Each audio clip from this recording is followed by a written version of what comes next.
Sa gitna ng kaguluhan, ang tinig mo ay hanap.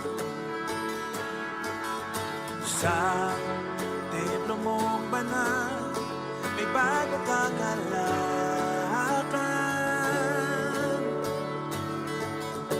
Ang tanging mananatili ay ang iyong sinabi. Sa kataas-taasan, ikaw pa rin ang hari. Dahila't kailanman di mahigitan, ang ngalan mo ay kaligtasan ko. Ang iyong kaharian, ang aking adhika, o Diyos na langit ko'y maghari ka. Sa gitna ng kaguluhan, at tinig mo ay hanap. Sa templo mong banal, may bagong kagalakan. Ang tanging mananatili ay ang iyong sinabi. Sa kataas-taasan, ikaw pa rin ang hari. Dakila't kailanman di mahigitan, ang ngalan mo ay kaligtasan ko. Ang iyong kaharian, ang aking adhika, o Diyos na langit ko'y maghari ka.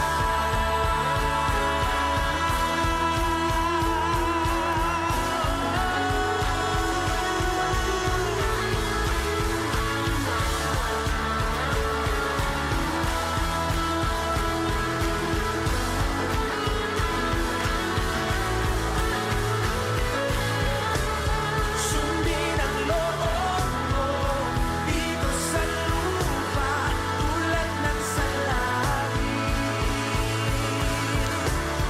Sa'yo ang kaharian, kapangyarihan, at kalwalhatian. Sundin ang loob mo dito, tulad ng sa langit. Sa'yo ang kaharian, kapangyarihan, at kalwalhatian.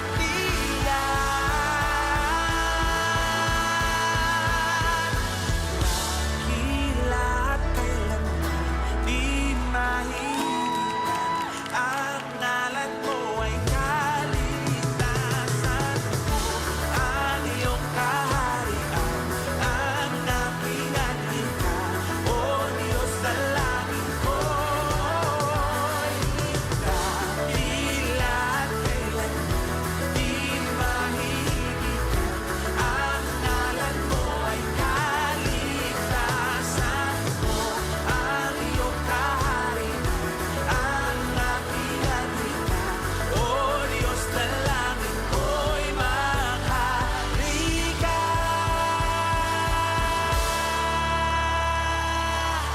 Maghari ka!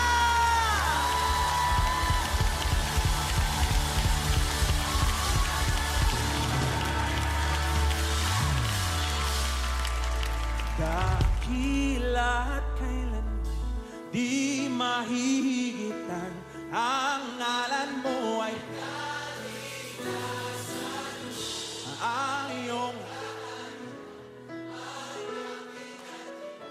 Sino ang makapangyarihan? Sino ang dakila? Awitin natin. Dakila.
surrender.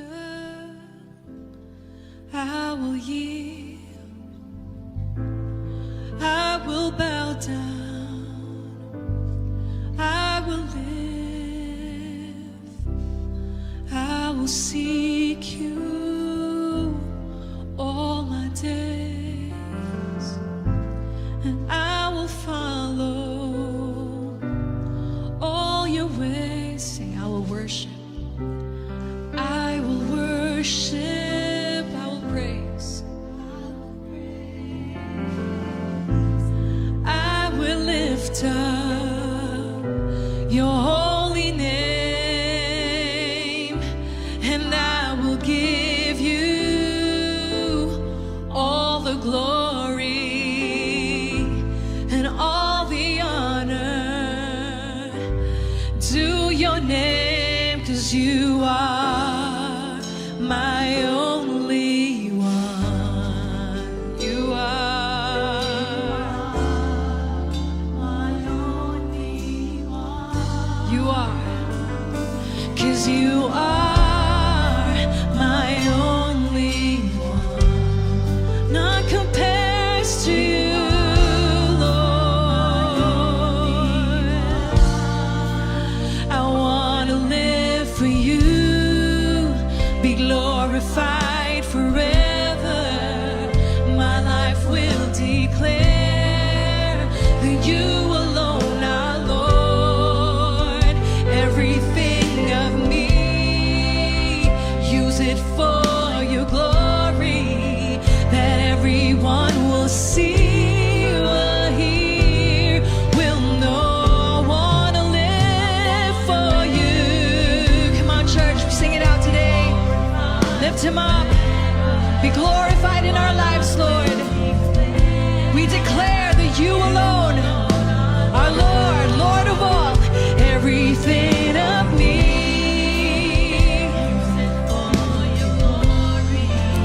that everyone will see, will hear, will know.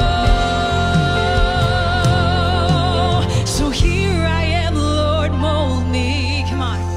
Here I am, Lord, use me. Lord, mold me for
Hello po, Kuya Aris. Paano po yung buhay mo growing up? Saan po kayo lumaki? And ano po yung background po ng family mo po? Lumaki ako sa Pangasinan.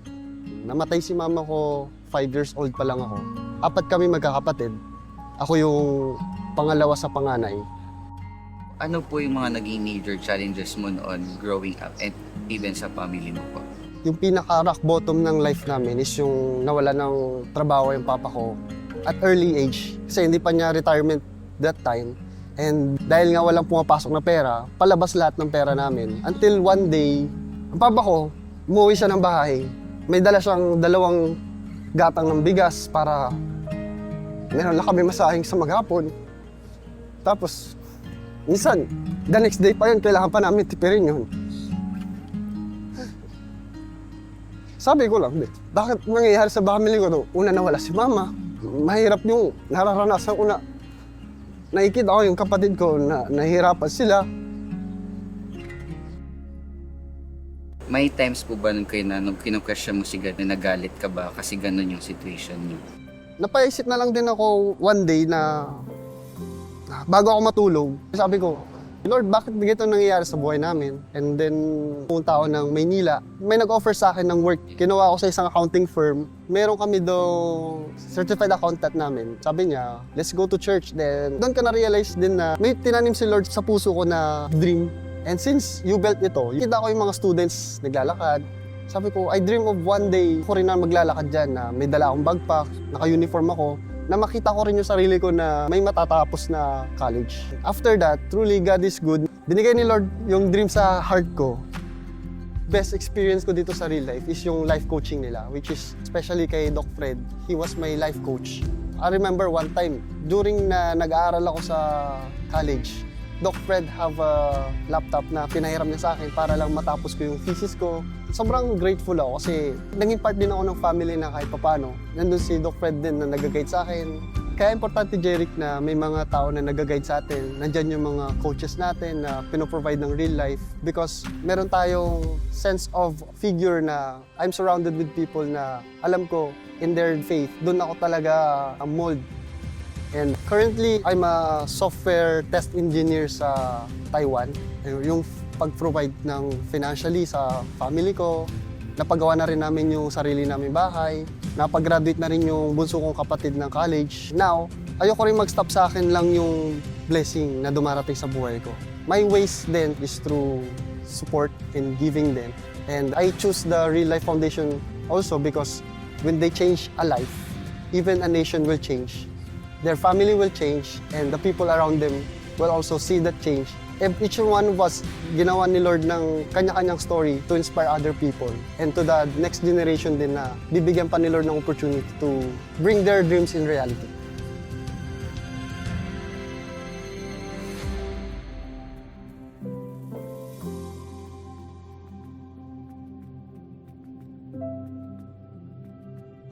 The story of Aris is an inspiring picture of hope for young people like Jeric, encouraging them to keep their faith in Christ as they pursue their dreams. Thank you for helping underprivileged yet deserving students achieve their dreams. Together, by God's grace, let's continue to change your life and change the nation.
Hi Victory Family!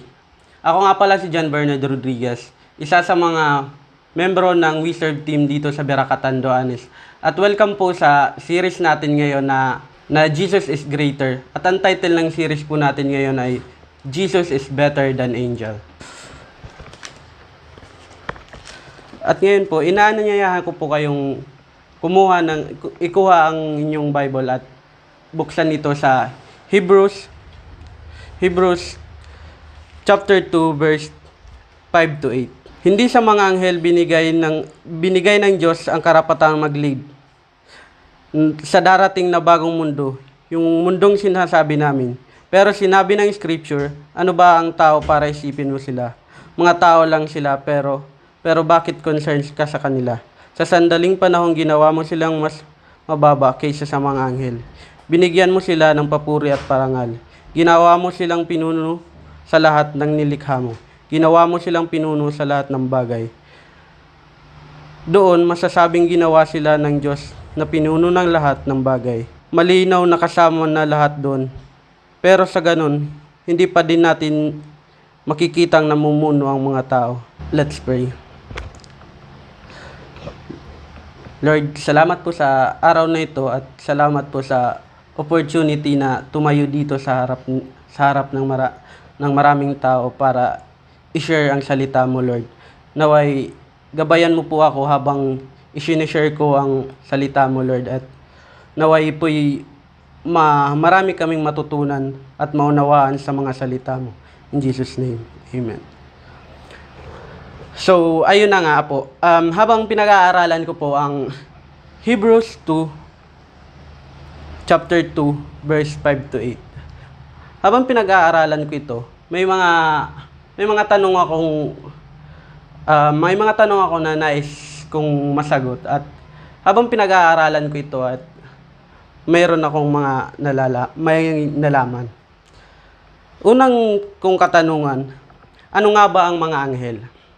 Nung bata pa ako, ang akala ko sa mga anghel ay isa lamang na mga nagkakatawang tao na mayroong pakpak. Ngunit nang mapag-aralan ko ang Hebrews, nabasa ko sa Hebrews chapter 1 verse 14. Ano ba ang mga anghel? Mga espiritu silang nagsiserve sa Diyos at pinadadala sila ng Diyos para tulungan yung mga maliligtas. Yun nga po, ang mga anghel po pala ay isang nilalang ng Diyos na inuutusan ng Diyos na ipadala o mag-guide sa mga taong maliligtas. Ang aking pangalawang tanong po, bakit nga ba hindi pinagkaloob ng Diyos sa mga anghel ang karapatang mag-lead sa bagong mundo? Na-conscious din ako at nagtanong din ako kung bakit nga ba hindi pinagkaloob sa mga anghel ang karapatang mag-lead? Sapagkat sila ay nilikha naman ng Diyos na kasama niya sa taas. Bakit nga ba? Sapagkat nilikha ng Diyos ang mga anghel na nagsiserve or sinusunod lang ang utos niya. At ayon sa Hebrews chapter 1 verse 7, sinabi niya tungkol sa mga anghel, ginawa niyang hangin ang mga anghel at nagliliyab na apoy ang mga naglilingkod niya. At ayun nga, yung nabasa ko to, ang chapter 1 verse 7, parang napagtanto ko kung bakit nga ba hindi pinagkaloob ng Diyos sa mga anghel ang paglilid sa bagong mundo. Kasi sinabi doon sa chapter 1 verse 7 na ang mga anghel daw ay may anyong nagliliyab ang anyo nila. Kaya isipin mo kung ikaw mismo na makikita mo sila, kung ano man ang sasabihin nila o kaya utusan siya ng Diyos na may mensahe man na ipapadala sa'yo, ikaw mismo ay matatakot dahil sa kanyang anyo na nagliliyab. Kaya siguro hindi binigay ng Diyos ang karapatan na mag-lead sa mga anghel. Ang huli kong tanong, paano nga ba si Jesus naging better kaysa sa mga anghel? At patuloy kong binabasa ang Hebrews. At napagtanto ko din na hindi tulad ng mga anghel, si Jesus ay nagkatawang tao at nagpakababa sa mga nang sa ganon, tayong mga tao ay kanyang maunawaan. Sapagkat siya mismo, naranasan niyang mga emosyon nating mga tao. Siya ay nagpakababa at inunawa tayong mga tao. Nung nagpakababa siya mismo naranasan niya yung mga iba't ibang emosyon ng tao. Katulad na lang ng pagkatukso or anuman. Pero ngunit si Jesus ay hindi nagkasala. At sa sandaling nagpakababa si Jesus, tayo itinuring niya at tinawag niya ring mga kanyang kapatid. Sinabi sa chapter 2, verse 12 to 13. Sinabi niya sa Diyos, ikukwento ko sa mga kapatid ko ang mga ginawa mo. Pupurihin kita sa sama-samang pagsamba. At sinabi din niyang, magtitiwala ako sa Diyos. Sinabi niya pa, nandito ako at kasama ko ang mga anak na binigay ng Diyos sa akin. So ayun, tinuring tayo ni Jesus na kanyang mga kapatid at tayo'y nilid niya patungo sa Diyos. Si Jesus din ang ating naging tagapagligtas. Ayon sa Hebrews chapter 2 verse 14 to 15, since tayong mga sinasabing anak niya, naging tao din si Jesus kagaya nila. Ginawa niya yon para mamatay siya, mawasak niya ang mga devil sa na may makapangyarihang pumatay.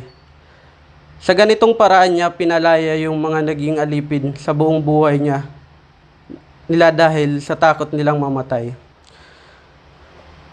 So yun, ayon dun sa Hebrews 2 verse 14 to 15, si Jesus ay ating naging tagapagligtas.